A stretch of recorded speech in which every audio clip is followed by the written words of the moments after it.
Esto fue lo último que vimos, ¿cierto? Sí, profe. Sí, profe. Fíjense que hay gente entrando también. Ok, entonces íbamos a modelo de inventario. Ok, ahí, ¿qué es lo que nos interesa? ¿Qué- ¿Para qué trabajamos los inventarios? A ver, miren lo que dice ahí. Básicamente, nosotros estamos trabajando en función de una variable que es la que nos interesa, que es la variable de demanda. ¿Ok? Cómo ella se convierte en una variable que depende de muchas circunstancias del mercado. Recordemos algo, a ver, recuerden su clase de economía y lo que hemos dicho aquí. ¿Qué determina la demanda?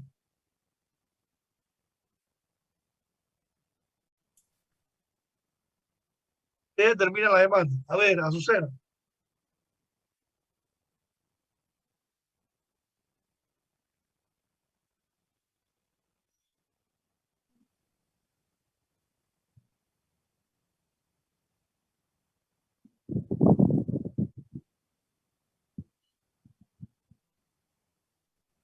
¿Ah? Fermín. A ver, Fermín. ¿Qué determina la demanda?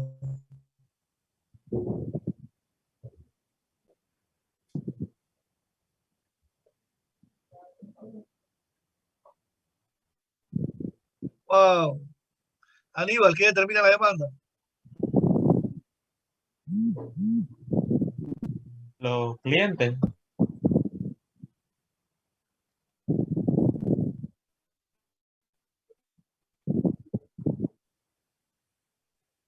¿Ah? Los clientes. El precio. Como, esa respuesta como tal no me sirve. Carolina Cuarta, ¿qué determina la demanda? Los consumidores. Esa respuesta como tal no me sirve. O sea, esas no son respuestas para un estudiante que está terminando el primer semestre de logística. O anda un curso de economía y anda un curso de logística empresarial y lo hemos dicho aquí más de 4 veces y la profesora Mujica se lo debe haber dicho más de 20 veces. Javier de Seda, ¿qué determina la demanda? ¿Cuáles son los determinantes de la demanda? Luis Jiménez, ¿cuáles son los determinantes de la demanda?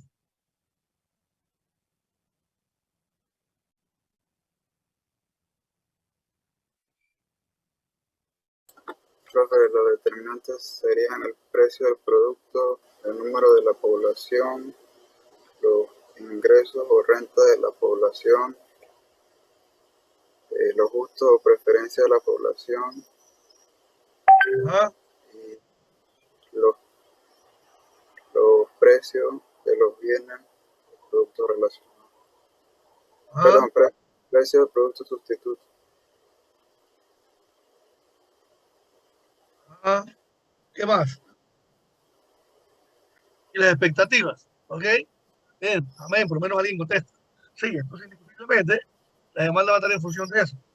La demanda de Panamá hoy en día, 2021, no es igual a la demanda de Panamá 2000 o simple y sencillamente porque hoy en día hay más población de la que había en esa época.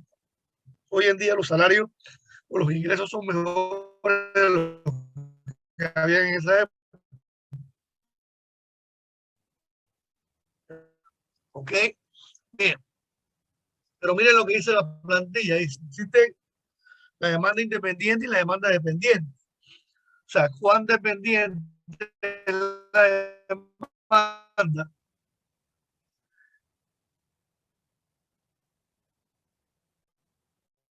¿La demanda de manzanas depende de la demanda de peras o no?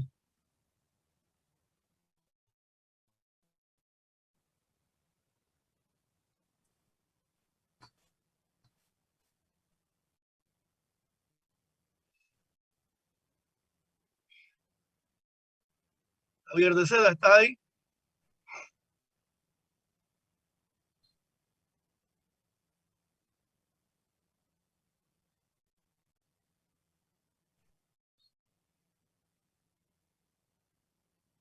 Oiga, ¿me escuchan?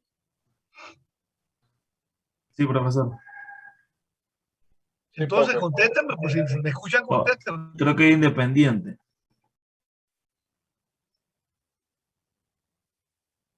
¿Quién me está hablando? Que no te entiendo. Yo suelo. Yo soy el, dígame. Depende de la manzana de pera, de la manzana, de la demanda manzana. Sí depende. Ah, Sí depende. claro que sí depende, porque son productos sustitutos uno del otro. Ahora, depende la demanda de arroz, de la demanda de, ¿qué podríamos decirle? De jabón de fregar. No. No, claro que no. Nadie sustituye arroz por arroz de fregar.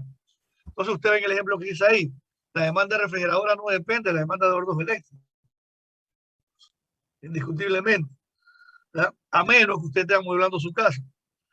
Pero la demanda de componentes de hornos eléctricos sí depende de la demanda de hornos eléctricos, porque entre más hornos eléctricos se venden, la probabilidad de que se dañen es mayor. ¿Ok? Estamos claros, es como si dijéramos, depende de la demanda de gasolina, de la demanda de autos, claro que sí, entre más autos se venden, mayor es la demanda de gasolina. ¿Ok? ¿Me están siguiendo o no me están siguiendo? Sí, profesor. Ok, eso es lo importante. Ah, dígame, dígame.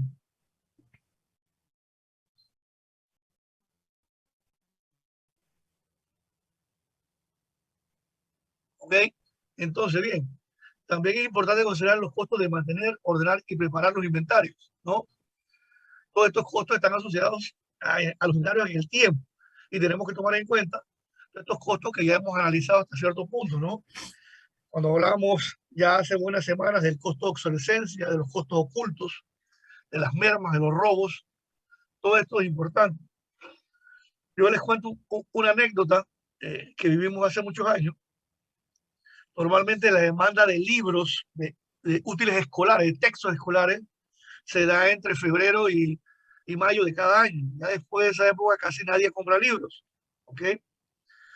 Eh, una vez le entregamos un pedido al machetazo de San Miguelito, ya muy en el límite, ya muy para el mes de abril, mayo, por allá.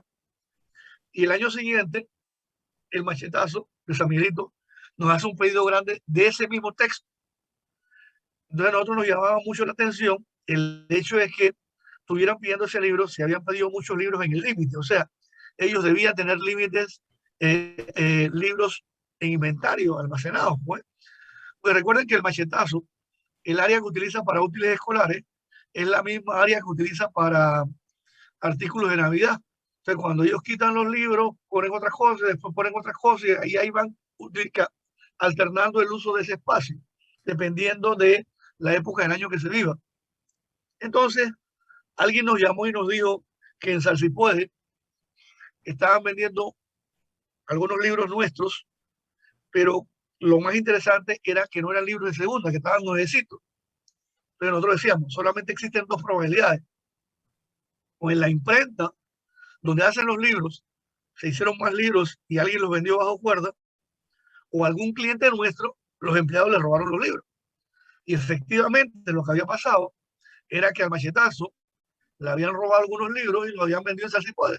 Y en Salsipuede lo estaban vendiendo como libros de segunda, pero eran libros nuevos. ¿Ves?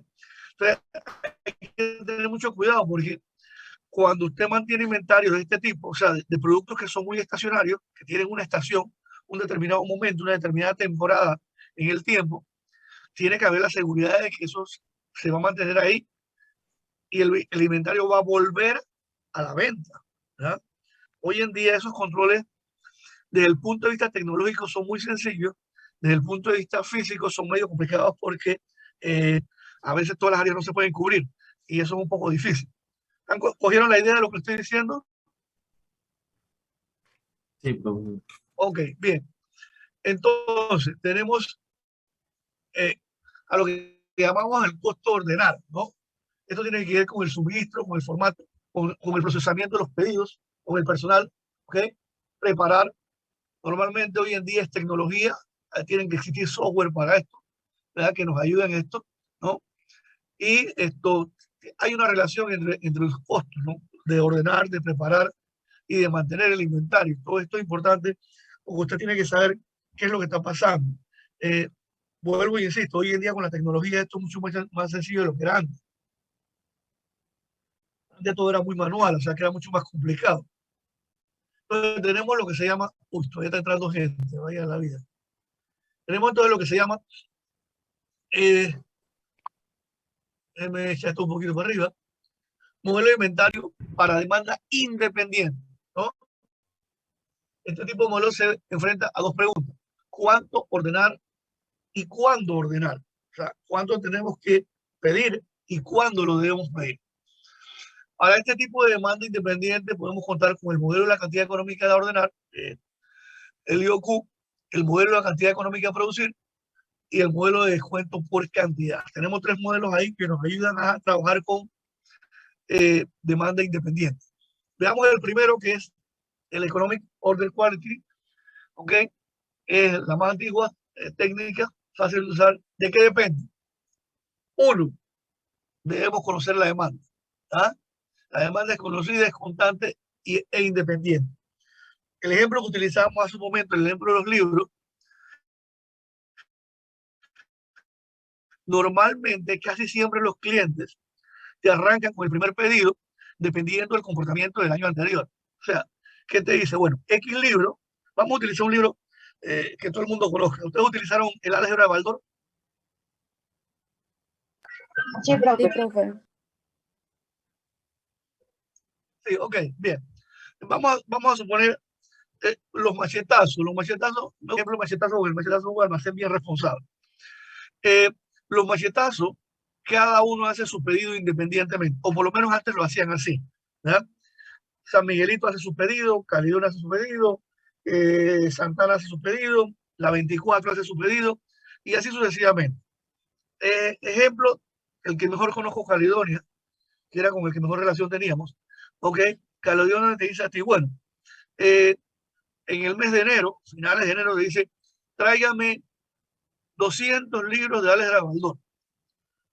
Primera pregunta, la persona encargada de los útiles escolares, tendríamos que hacer la pregunta: ¿usted por qué está pidiendo 200 libros?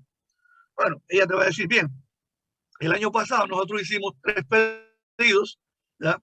El primer pedido fue 150, el segundo pedido fue 100 y el tercer pedido fue 50. O sea, en total pedimos 300 libros. Tenemos en inventario, ¿ya? O sea, quiere decir que vendimos 280 libros.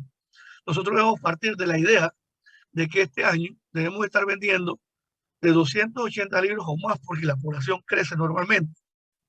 ¿Ok? Entonces, mi primer pedido es 200, porque yo con eso voy a cubrir 200 más 20 que tengo son 220.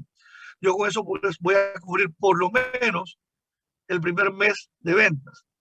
Y dependiendo de cómo se comporte el primer mes, les hago el segundo pedido.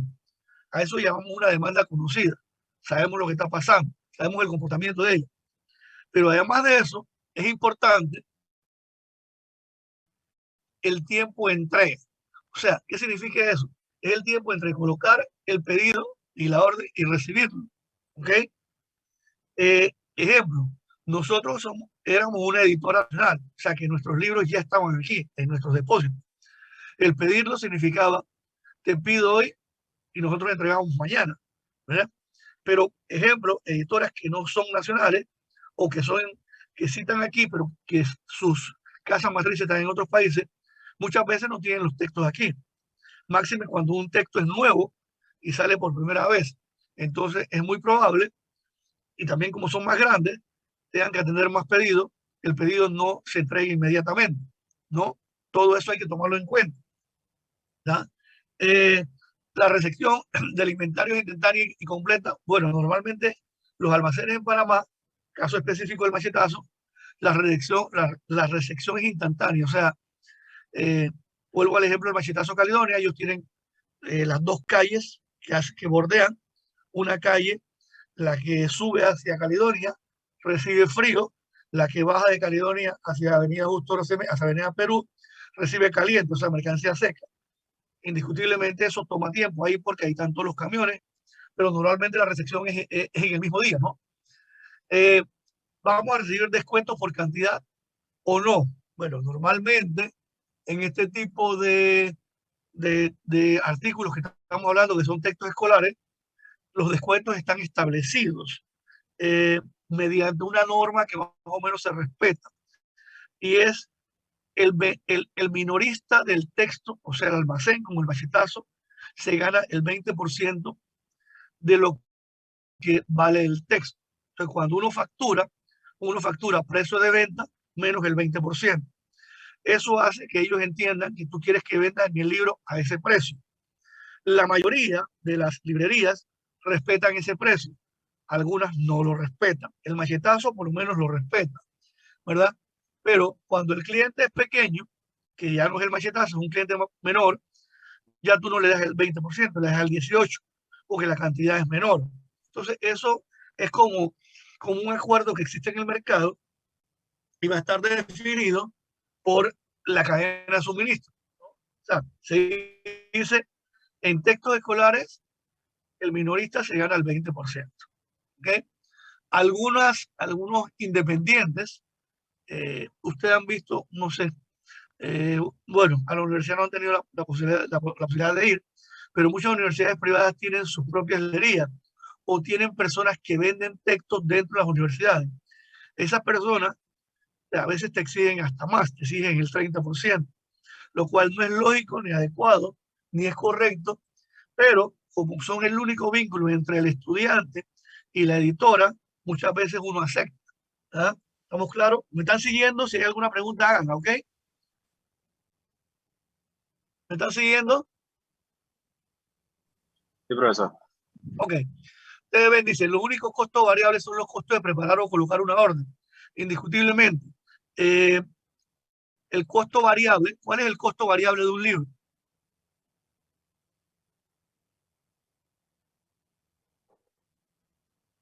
A ver, ¿quién me dice? ¿Cómo una imprenta te cotiza un libro?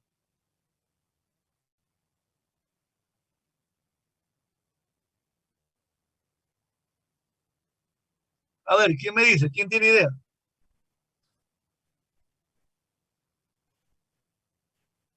Por caja, profe. Bien, la imprenta normalmente te dice cuáles son las especificaciones del libro. Cantidad de páginas, el tamaño que quieres, el tipo de material que quieres, tipo determinado que quieres. En base a eso, la imprenta te dice a ti, bueno, si usted manda a hacer 1000 libros, el costo por libros es 2, entonces serían 2000 balboas. Si usted en vez de mandar a hacer 1000 libros, manda a hacer 2000 libros, ya el costo por libro no es 2 balboas, sino que va a ser 1,80. ¿Ah? ¿Estamos claros? Siempre las imprentas te dan a ti el costo por cada unidad. Te quiere decir que indiscutiblemente lo que cambia es la cantidad que tú pides. A mayor volumen, menor costo. Porque a las imprentas les cuesta, a las grandes imprentas, las pequeñas no, les cuesta mucho poner a funcionar sus máquinas. Aquellas imprentas que tienen máquinas rotativas, o sea, arrancó una máquina por 1000 libros, es una tontería porque te lo tiran en una hora, ¿verdad? Entonces, indiscutiblemente ahí están los costos están asociados, uno, al volumen de páginas, dos, al tamaño del libro, tres, al tipo de material que quieres, ¿verdad? Para que se haga y la cantidad, ¿ok? Y miren lo que dice en la F. En la F dice algo muy importante.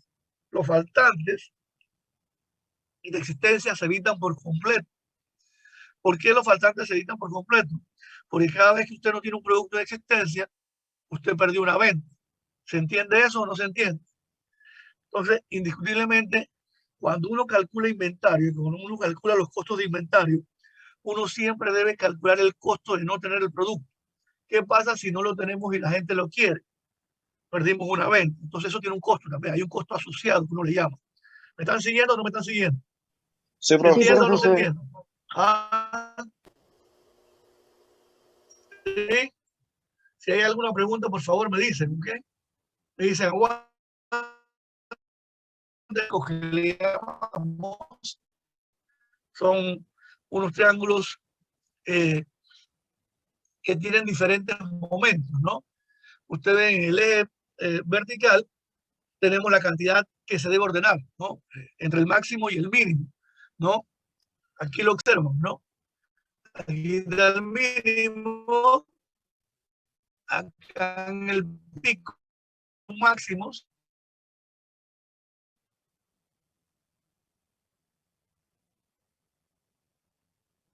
¿Me están siguiendo? Sí, profe.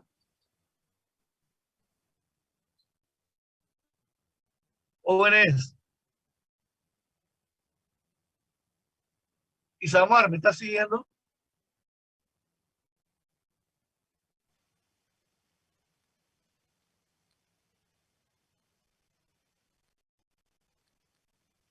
Wow, ¿no me escuchan? Sí, profe. Sí, profesor. Es que Jóvenes, se le corta a veces ¿me un poco. escuchan? Sí, sí lo Sí. escuchamos.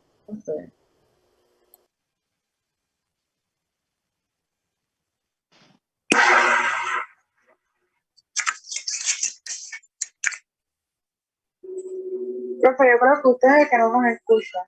No les entiendo nada.